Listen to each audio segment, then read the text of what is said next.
December 2nd, 2020 Board of Ed meeting back to order. Everyone please silence your electronic devices, and we will have the Pledge of Allegiance.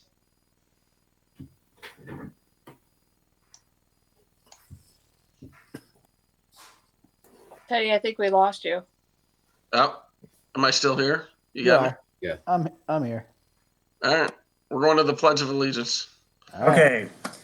I pledge allegiance To the to the flag flag of of the United States of America and to the republic for which it stands, one nation, under God, indivisible, with liberty and justice for all. Perfect. Additions and deletions to the agenda since Friday mailing. We do have one, which is 610. Correct was the number. So do I have a motion for the addition of 610? Mr. Engel, Mr. Hislop, any discussion? All in favor? Aye. So motion. I need a motion for the acceptance of the minutes of the November 18th, 2020 BOE meeting. Mr. Hislop, Mr. Engel, all in favor? Aye. Motion's pass. We have special presentations tonight. And because of time, is that going to be an issue, or are we good to go with it? Nope. I'm going to reach out to Louis right now. Just give me a moment. Okay.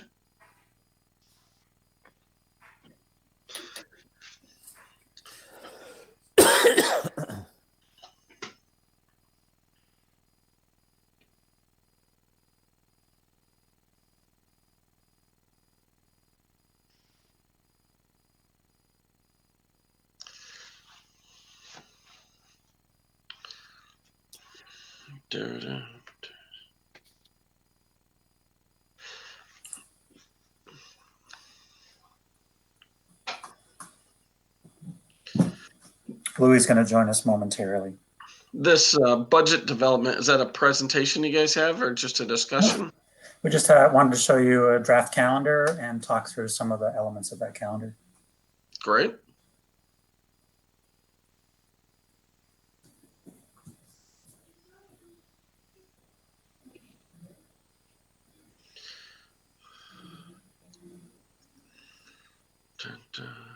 Louis just got home from work. As many of our children are, they have a lot of things happening in their lives. Is it Big Louie or Little Louie? Little Louie. It's an Eagle Scout Award. Oh boy. I think there was something on our website, had a picture and an article on our website about it, correct? Yes. Yeah. They've done a good job. I noticed like 3 or 4 new articles or posts on our website about some of our kids and accomplishments.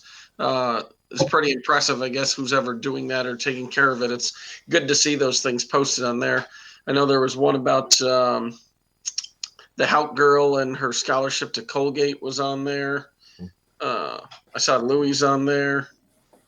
There was a follow-up with Jillian Birch as well. Yes, that was a real good one. Yeah. Yep, he's working on a feature with alumni right now, various alumni in the community who've left RCS and gone out. And is that our communications guy? That's it. Rich is doing that? Yeah. Yeah.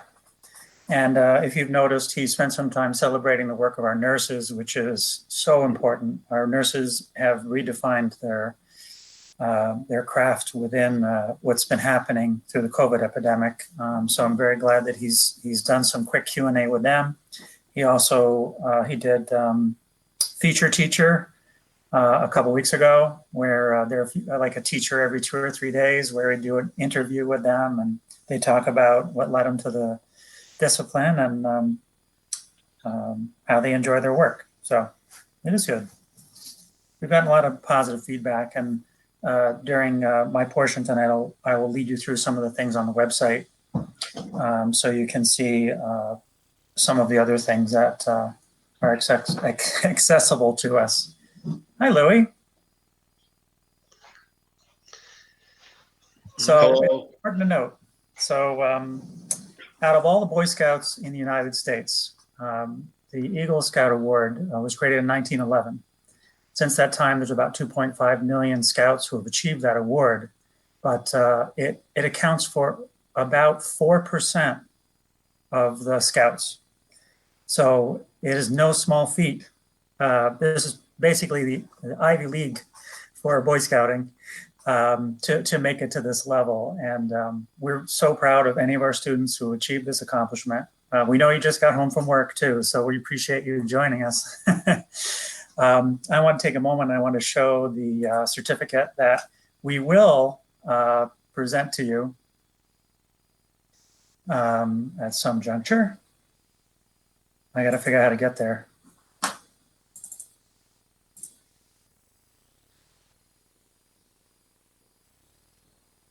In recognition of having completed the requirements for and having been examined by an Eagle Scout Board of Review and for successful attaining the rank of Eagle Scout, presented to Louis Newberg today.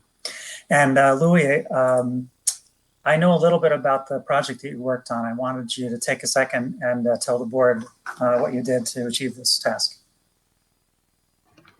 Well, I'd just like to say thank you guys very much. It means a lot to me. I worked hard for this, and it just means a lot. Thank you.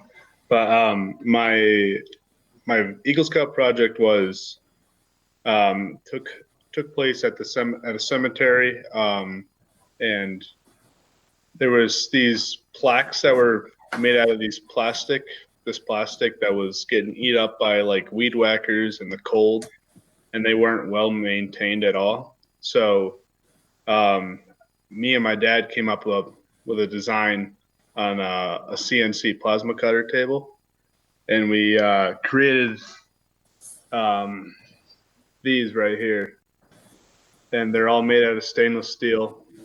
They go right into the ground, and then up on top here, I don't know if you can see that, but that's where the flag goes for when we put the flags out for our veterans.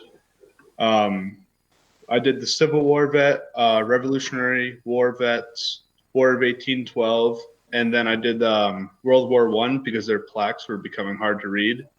World War I, they didn't have the copper plaques yet, or the brass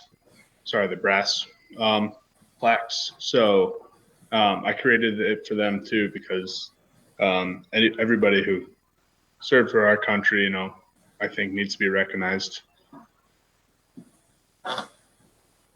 The other thing that I really value about Eagle Scout projects, and this just exemplifies it, is giving back to our community and to the people that are given so much to this community, in this case, to our country. So thank you for doing that, Louis. Thank you. Yes, thank you. Thank you. Round of applause. Yeah, thank you. All right, thank you very much. You're welcome to stay for the rest of the meeting if you'd like. I'm gonna have dinner. Thank you for having me. Take care, everybody. Stay safe. Thank you.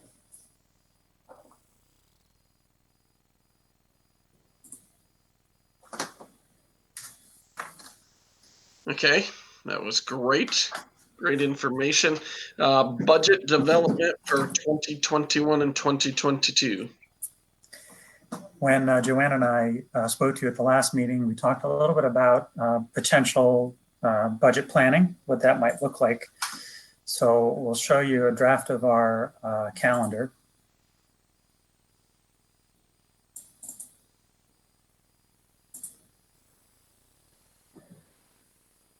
And we'll zoom in a little bit.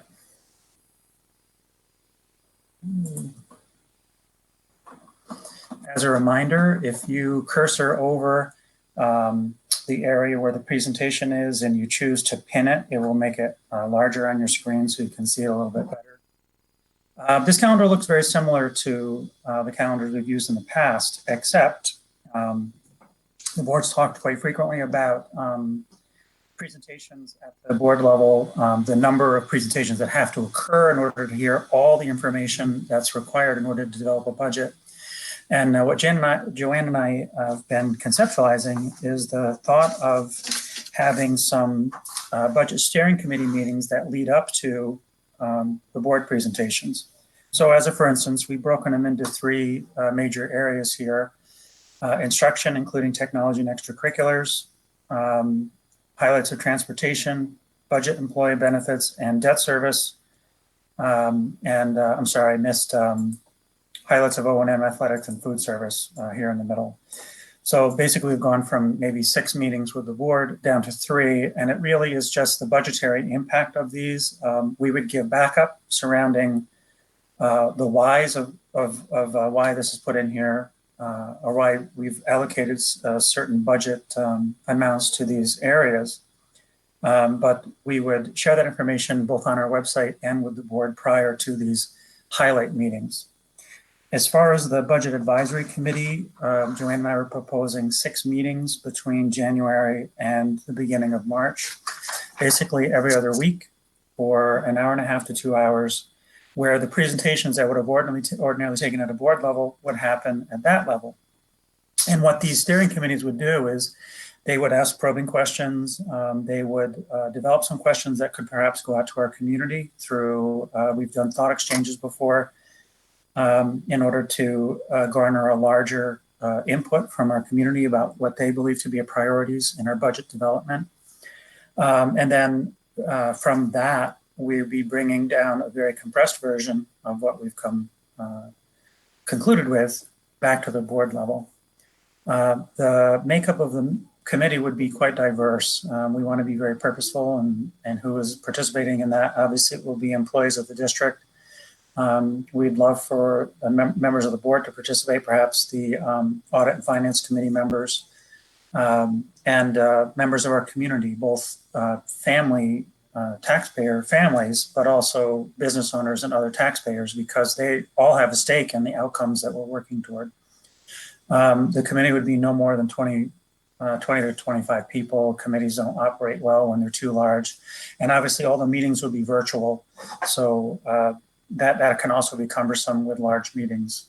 Well, regardless, in person and virtual can be cumbersome with large groups, but and we would begin the advisory committee meetings in the first week of January. So that's our concept of what we would like to do.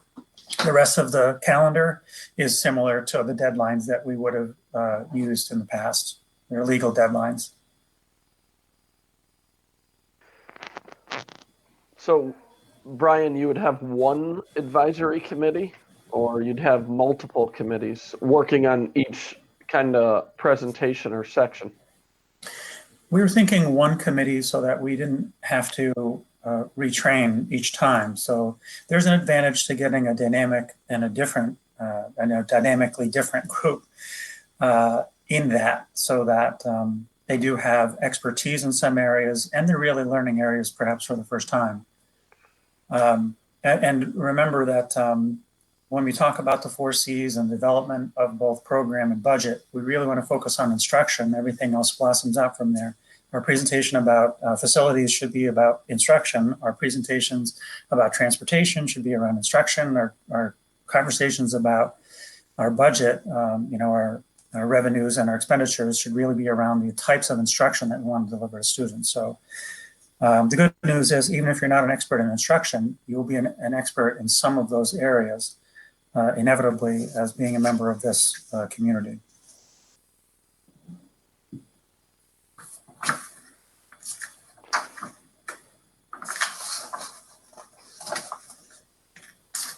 Okay. Does anybody else have any other questions?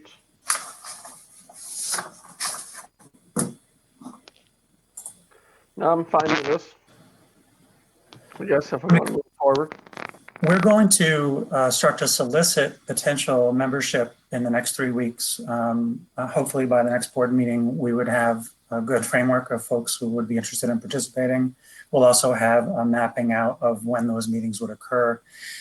I mean, one benefit of meeting virtually is it actually, I think, opens up people's calendars a little bit more than saying, I've got to leave my house or leave work, drive somewhere, have the meeting, drive home, prepare dinner and things like that. So we have a little bit more flexibility. We could do early evening or right after work, depending on what committee members have a preference for.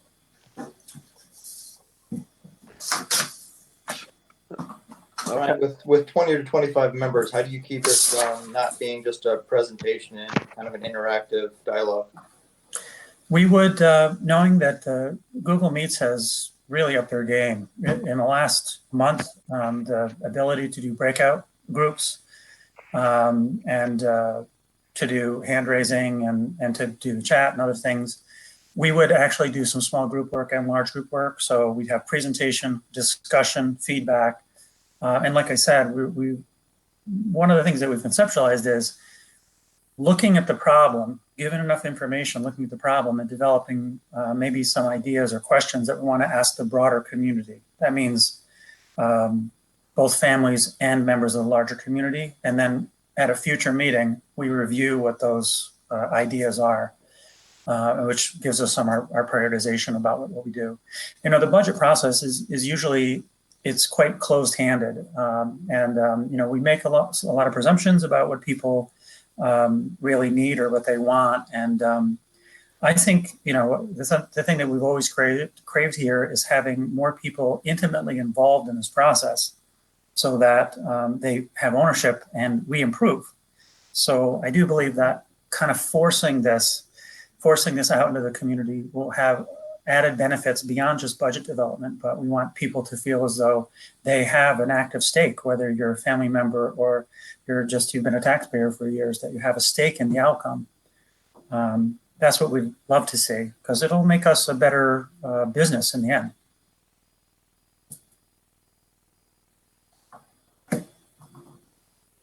Thanks.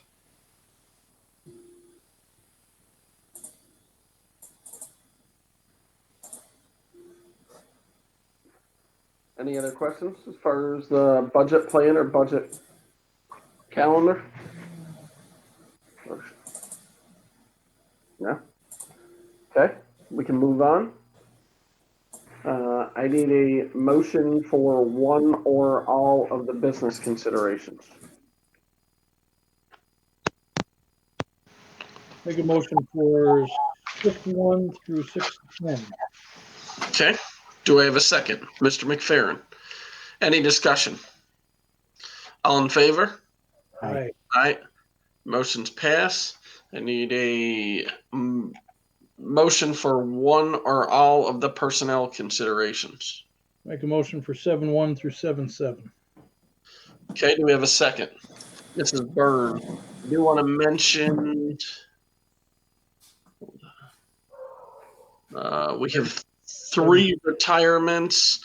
So we want to congratulate with regret the retirement of, we have Pete Dwyer, our guidance counselor, Lori McCarthy, a special education teacher, and Marcia Luckwick, teaching assistant, all retiring at the end of the year. So we want to congratulate and thank them. All in favor? Aye. All right. Aye. Motion's passed. 8.1 and 8.2 are for informational items only. Special report. There's nothing to report. School or board members, anybody else have anything they would like to report on? Okay. We will turn it over to Dr. Bailey. I wanted to give you folks a glimpse of a couple things. I wanted to point out some things on the website, but I first wanted to start with the COVID cluster action initiative that's been happening in this region. Any of us that have watched the news know that our numbers have steadily increased in the region, and there are a number of factors that could cause us to have to go to fully remote or test children and staff for COVID in our district. So this is a very important conversation to have. We put out some initial information to families last night surrounding this, and there's information on our website, but we're gonna have a pretty significant PR campaign so that people understand the parameters around what school districts are having to confront in this region. So just give me a moment and I'll bring that up.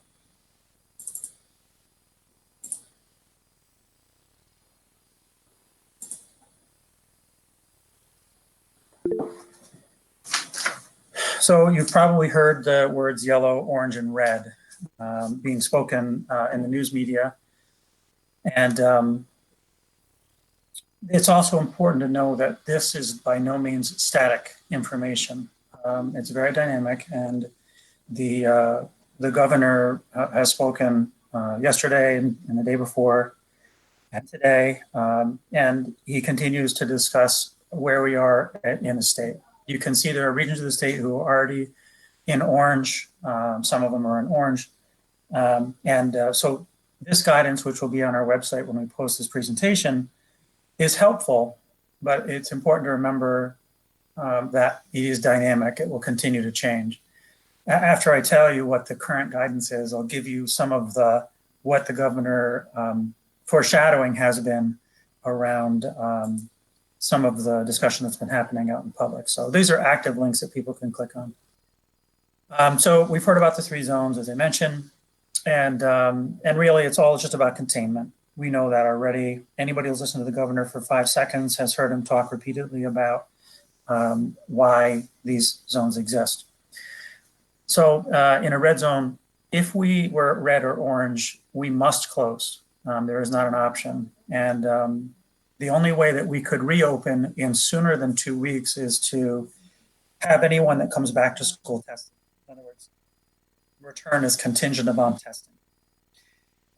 We're quite a ways away from being categorized as an orange or red in this region right now. Thankfully, it's a complex calculation, both of positive COVID cases, and I finally figured out it's percentage of COVID cases, positives, out of all the tests that are given. They keep bantering around that 3%. I'm like, 3% of the population, 3% of the people who live in a certain area. And it's, if there's 100 people testing in a day, if there's 3 or more who are positive, that's higher than 3%.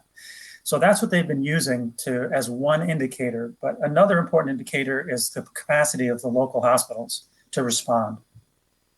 We're in pretty good shape in our region in that we have many, many hospitals, and New York was ahead of the curve. We prepared for these eventualities, which has given us additional capacity. So even with us going above 3%, in all honesty, we're not positive that our region will move to a yellow region. So we're a tier 2 geographic area. We have 150,000 or more in our county. And so our rolling average has to be 3% plus and 12 or more new daily cases for 100,000 residents on a 7-day average. We had 167 between yesterday and today, which I believe is a record for this area. Our average right now is at 97 to 100 a day. I can't tell you what that means as far as our 100,000 total residents, but we know that the numbers continue to rise. So the potentiality is there for us. For us to reopen, we are expected to test 20% of our in-person students and staff over a 2-week period. I'll talk to you about some of the technical issues around that in a moment. And if the positivity rate of the people that we test is less than the regional rate, we don't have to test anymore. If it's more than the regional rate, we do have to continue the process and continue to test. If you've heard the governor speak, he continuously says schools are not the transmitters of this disease. It's happening in other places. Today, he very clearly stated 70% are coming from small gatherings in the home right now. But schools are not the number one indicators. And I'm very glad that he's actually been championing now that schools really need to stay open, especially K through 8. So that's good. He's fighting on behalf of schools to stay open. These are the parameters right now. There was a discussion on Monday with a slight change to this, the potential of making it 20% over a month as opposed to 2 weeks. We'll see what happens around that. We've been steadily communicating with the Albany County Department of Health. When we spoke to them 3 weeks ago, they were unsure of how they'd be able to provide all the local schools with the tests required. For RCS, we're talking, if we're just testing in person, that really brings us down to about 1,200 people. If it were everybody, it'd be about 460 tests we'd have to administer. But since we're down to about 1,200 on site, that significantly helps us. We're really significantly lower, so that'll help us. But They say it takes a team of 4 people to administer these tests, someone to check in, someone to administer the test, someone to time the test, and someone to do all the clerical work behind it. These tests are very similar to like a pregnancy test. It's a swab, and then it's placed on a plate between 2 pieces of cardboard, and it says yes or no. So the test is not as invasive as some of the other ones that I happened to take one last week at SUNY Albany, which I consider to be very invasive into my brain. But these aren't as invasive as that. There's some training required. Since that time 3 weeks ago, the Albany County Department of Health has given a little bit more positive perspective on their ability to provide the tests. The second thing is there's an MOA that the Department of Health has developed so that schools can partner with them and use their medical licensure to administer the tests. Because none of us as schools have the medical credential to do this. And that's what the Capital Region BOCES school districts are doing. They're partnering with the Albany County Department of Health. And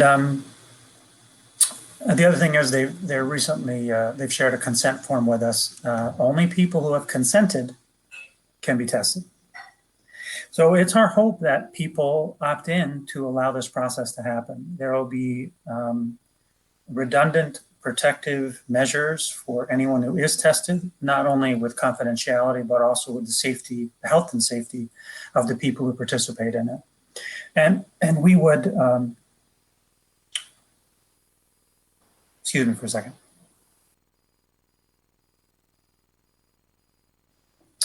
We would do a lot of public relations around what this would look like for a child or for a staff member in school prior to beginning any testing, because it's only fair that they understand what that would look like. There's a video about what this test looks like in its application that we'll have on our website that people can see as well. So we may or may not have the capacity to use our own staff to do this testing. I was you to imagine, the estimate is if you are a streamlined, highly efficient team of 4, you can do 40 tests an hour. And I was talking with the school nurses yesterday, and they said it's possible that the people who estimated that have never worked with school-age children before, because when you first have one child who doesn't do what you expect, then of course you slow everything else down. So let's presume that if they say you can do 40, we can do 20. So we're really talking about 10 to 15 hours of testing over a 2-week period. So if we were to do an hour or 2 a day in the buildings, we would get to where we needed to go. They say random testing, but really what they mean is it can't be discriminatory testing. We can't test the same people over and over again or specifically target one group and exclude all other groups. So randomness just means that it needs to be spread across the broad spectrum of the people that work in or go to school in a building. And the LSL, that's what I mean, the partnership between the Albany County Department of Health and us would be they are the LHD licensed health department. They would allow us to work under their agreement. Now, I will also let you know that there's the potential I will have to, depending on what happens in the region, I may have to sign the agreement, which has been reviewed by our attorneys with the Albany County Department of Health prior to our next board meeting. We do want agreements like that to be approved by the board, but I will forewarn you that there's a potential I may have to sign it prior to, and I would notify the board if that's the instance so that we are able to start as soon as possible. We only received a draft of it 2 days ago, and we're still working legally through what's appropriate for us or not. Brian, yes. Would the testing have to be at each school, or would it have to be just of our entire population? Meaning, if you chose to do a day at one school, a day at another, you know what I mean? We would do a cross section of all schools and departments. I'd be honest and say that the model that many schools will be following is to test their staff for a few reasons. First, our staff are everywhere. There's a very legitimate reason to make sure that our staff are a component of those that are not positive, and then go on to students and do the random testing of students. But we would do every building. Mm-hmm. Brian, is there any significance to some of our students being in Greene County versus the majority of them being in Albany County, or are we just as a district aligned with Albany County? Because our school buildings reside in Albany County, we're beholden to them as far as this testing procedure goes. But it's a great question, Tina, because what we've seen, the Capital Region BOCES superintendents, we have Albany, Saratoga, Schenectady, Schoharie, sometimes Rensselaer, and a little bit of Greene. Every county is behaving differently in this process. As of, for instance, Schenectady County had made these agreements a couple weeks ago, and some of the schools already have tests in their hands. They are ready to go. Albany City Schools was ahead of the curve. They were able to get their partnership. They hired back nurses who were let go as a component of the budget crisis that they had this fall. So they have teams all lined up and ready to go if and when we move to a yellow zone. But Albany County has been very cooperative. It's just taken more time than it has with some of the other counties.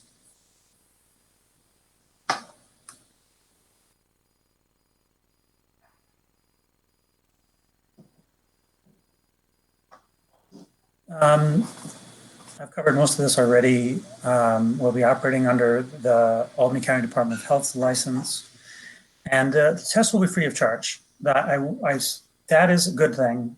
Some of the staffing, clerical, or BOCES support we'll need to accomplish it may incur a cost. There are some third parties that assist with the testing process. BOCES has offered to help with the data. As you would imagine, I mean, anybody who's ever been tested, it's lengthy. It's intrusive and lengthy and laborious to have all the information about yourself put in there.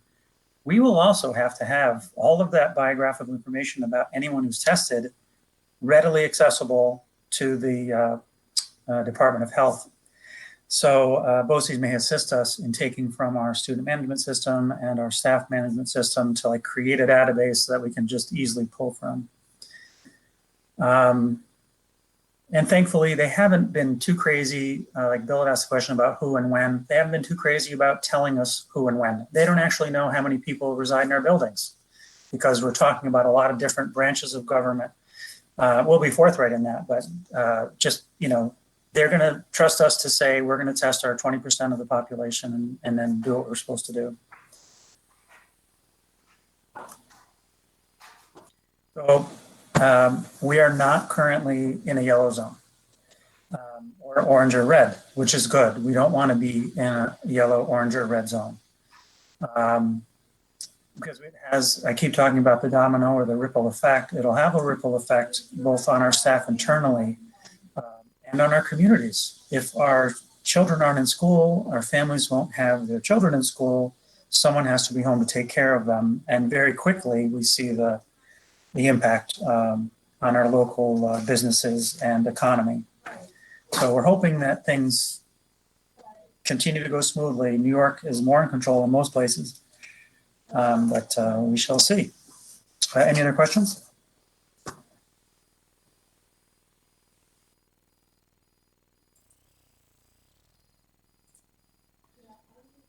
Not with testing at all, but are we going to ask about the different cohorts? I know we wanted to talk about it in public at some point.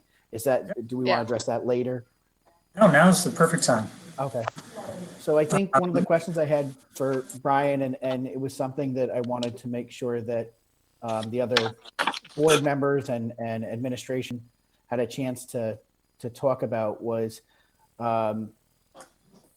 with regards to closures of buildings or remote learning for the different cohorts that are in the higher grades. I know that the district's probably thinking about the schedule, the green and yellow cohort, the in-person versus virtual days. And is there any reevaluation of that schedule as we go along to ensure that one cohort may not be out for an extended period of time? The example that I would give is I believe the yellow cohort was out at the high school level at the beginning of November, kind of leading up into Thanksgiving for a period of time. And then coming out of Thanksgiving with just the way that the schedule was and the half days, they're on a longer than normal period where they're remote again. So I think that some of the questions that the public has had and parents have had are we evaluating that as a district as we go along? Great question. I will tell you why. You remember we had a number of discussions back in August, September, about how to ensure that people knew how to navigate the complexities of a rotating schedule. What we promised is that we would create a static schedule that we'd share with people. In other words, you take the calendar and you can put it right on your refrigerator or your wall or your computer. And at any given time, you'd know where your students were. In the meantime, we had 2 days of closure due to electrical outage. We had Becker closed due to exposure to COVID. We have our parent conference days today, tomorrow, and then we have a full day on Monday. So there are knowns and unknowns that affect it. In addition to people knowing where their kids will be at any given time, by having a static calendar, by doing that, we've established a calendar that we can follow with our CTE students.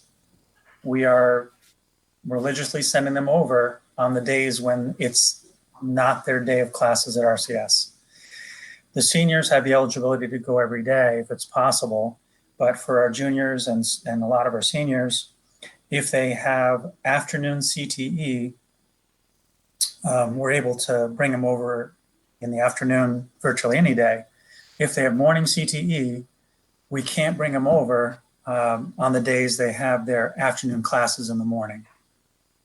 We're able to project out all the way to January for our CTE students by having a static calendar, and so is that school. So we have about 67, 68 students in the program right now, and I know that it has an effect on 1,000 students by having a static calendar. A little less than that because it's really 7 through 12. But that's one reason why we haven't manipulated it a whole lot. The second thing is that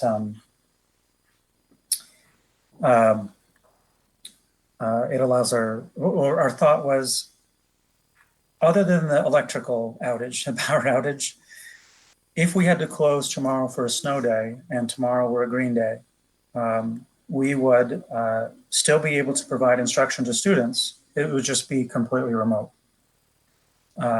We've all agreed that in-person instruction has more potential value than remote instruction. But in the event that we close, all students have access to instruction regardless.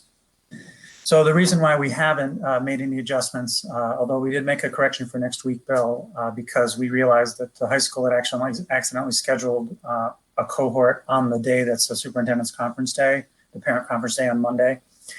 Other than that, we haven't really made any adaptations to the schedule.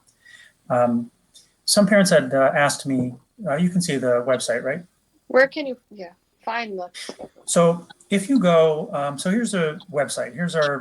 This is the RCS homepage. If you go to schools here and you go to the high school, which is the last one, and you just click on the menu. My screen's kind of small, so my menu is kind of compressed, but on a larger screen, it's a little bit bigger. It says high school schedule right here. You click on that. It shows you both the hourly schedule, but it also has a link to where you can click in and you can see the cohort. So where do you see that? I'm on the website right now, and I'm under the high school, and I'm not seeing where you clicked. I clicked on the word menu. Yep.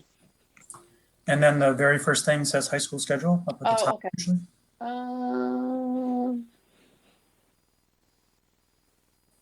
Got it. Okay. So, one of the things I'll say about the new website is it is not overly rife with buttons.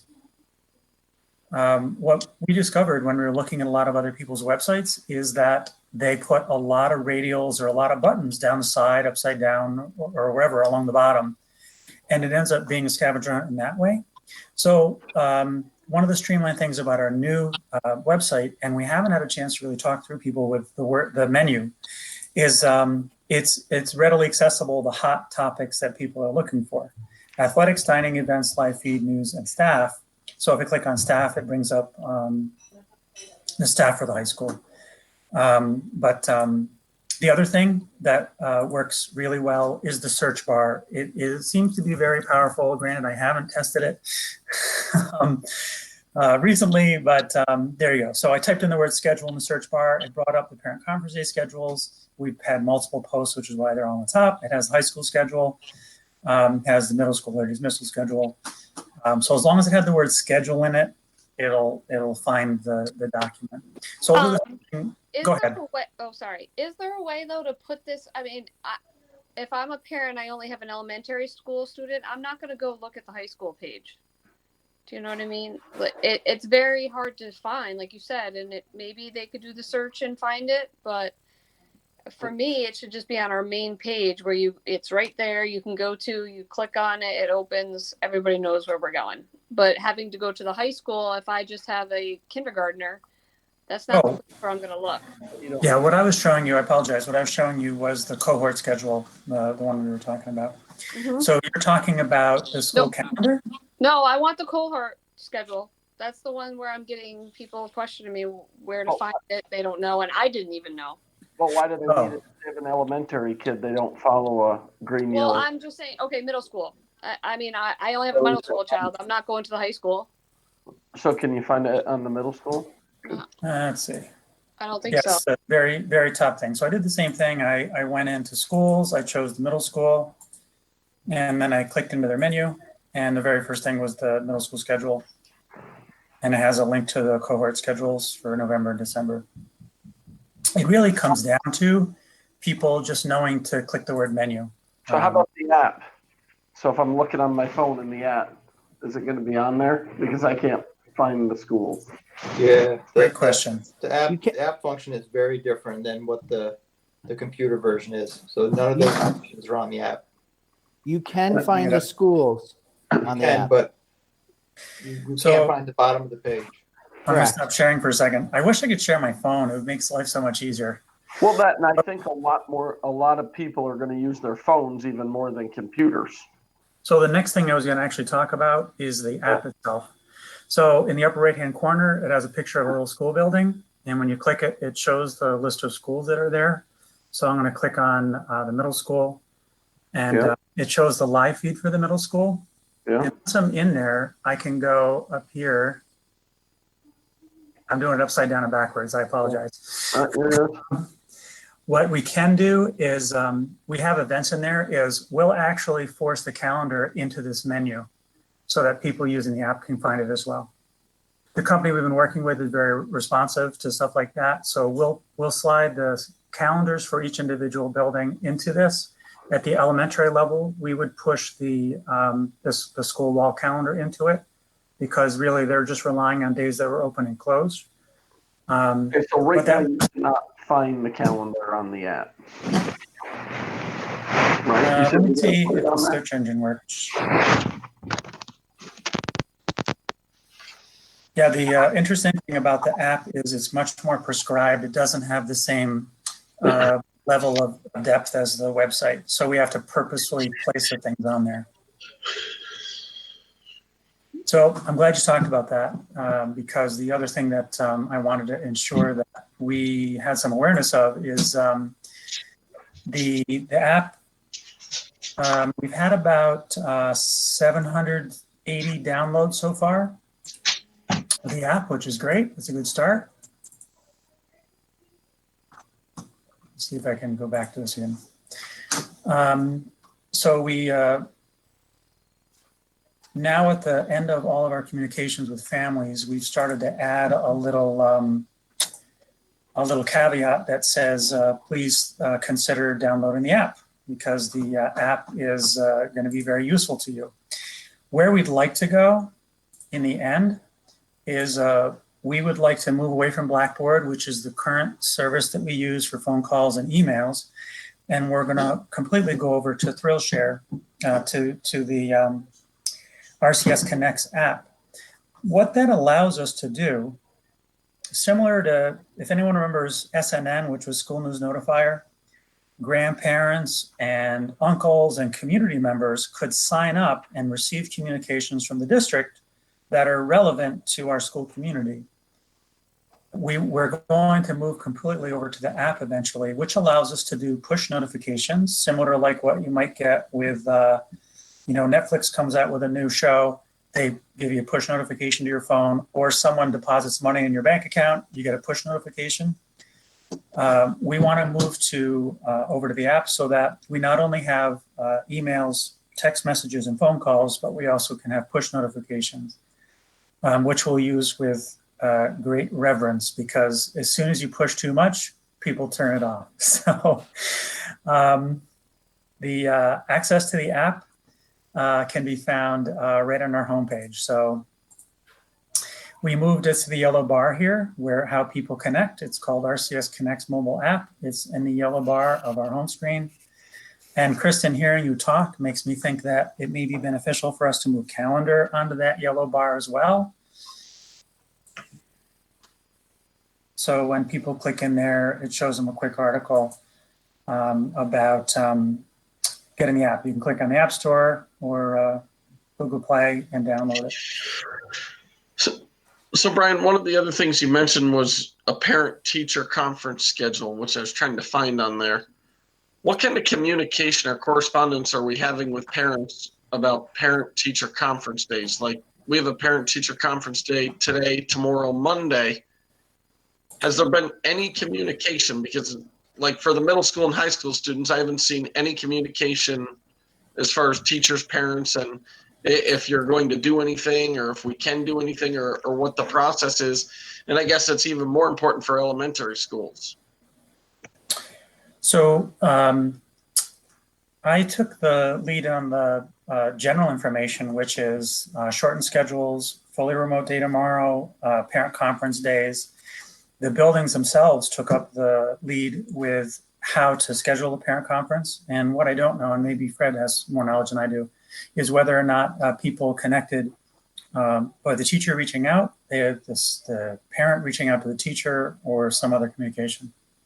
Most teachers that I've talked to reached out to parents individually, especially to discuss mode of communication. So I think teachers were hoping to do mostly Google Meets so they could share report cards on the screen and do things like they would, typically in a physical conference, you have the report card next to you, you can show.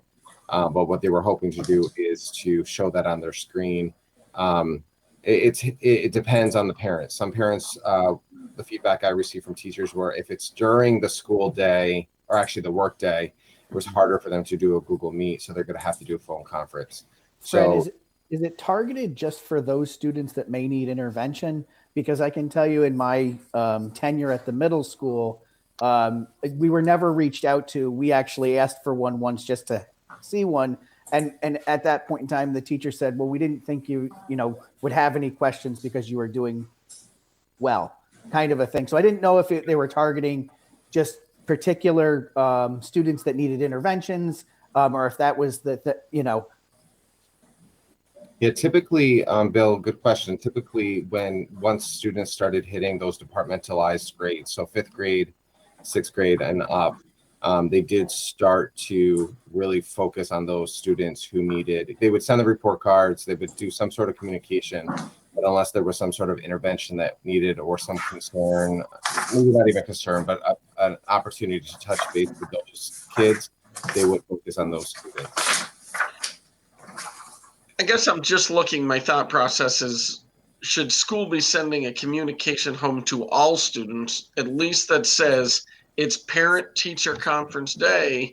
If you have a question, please reach out to our parents, because as of now, with this parent-teacher conference day, Wednesday, Thursday, Monday, like, I've seen nothing. And like Bill said, most of the time I see, teachers really don't want to see us, but I still want the email that says, if you want to see the teacher, contact them, or you want to call them, contact, because I just think my own opinion is there's parents that are getting missed. There's kids that are getting missed. I mean, sure, we're reaching out to 10%, 20% of kids, but what about that 20 to 60 or 70%?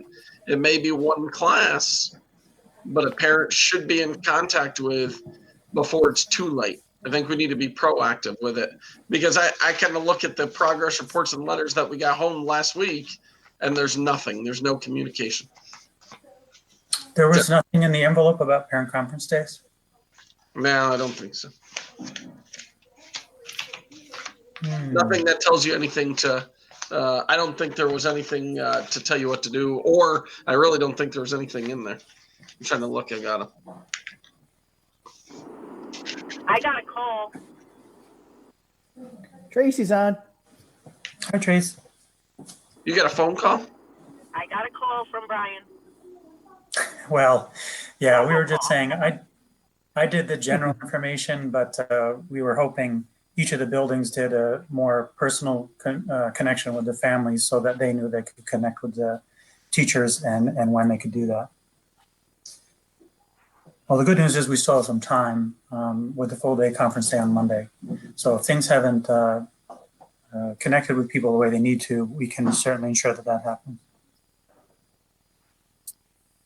As you probably know, tomorrow we're planning on doing a fully remote day. We by accident had to do a number of piecemeal fully remote exercises with our staff and students.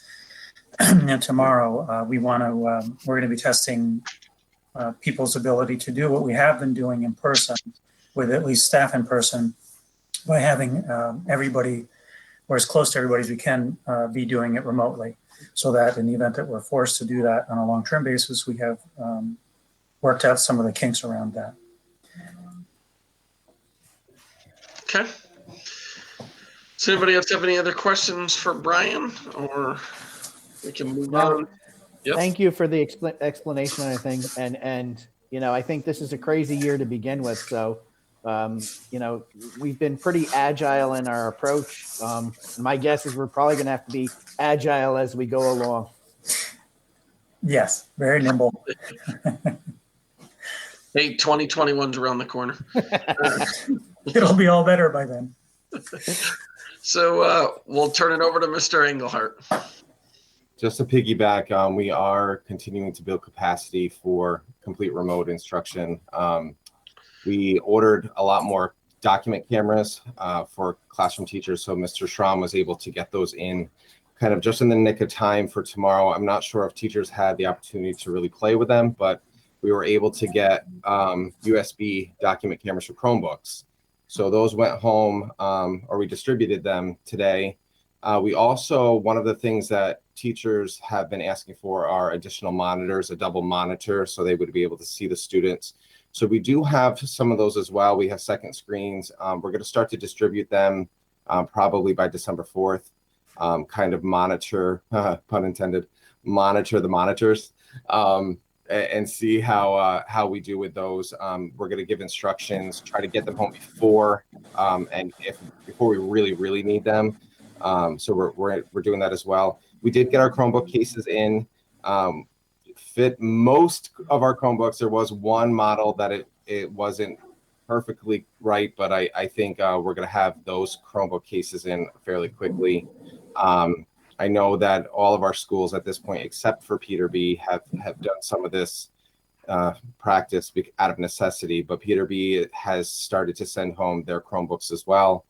And then what the board accepted tonight was a program for nurses. It's SNAP, which they utilize in schools, but it's a cloud-based program, so they can actually do their work from home as well in case we have to do any sort of fully remote that way. So a lot of technology updates that we'll keep pushing. Just some exciting news from our music department. I feel like we always are getting exciting news from them. We have 3 of our students who were selected by the New York State Band Directors Association to participate in some virtual band and ensembles. So 12th grader George White, who plays trumpet, will be in our virtual honor band. 11th grader Renee Rivers, who plays flute, has been selected as an alternative And then 11th grader Aiden White, who plays alto sax, was selected for virtual honor jazz ensemble. So congratulations to them. And we, sorry to interrupt you, Fred. That's all right. Those two students that were selected for the all-state ensembles, they recorded a little presentation for us that we'll show at our next board meeting. I think everything else we've covered tonight. I won't prolong it. I think that's it. All right, we'll turn it over to Mrs. Moran. Look, I remembered to unclick mute before I started talking, so 2 points for me. A couple of things.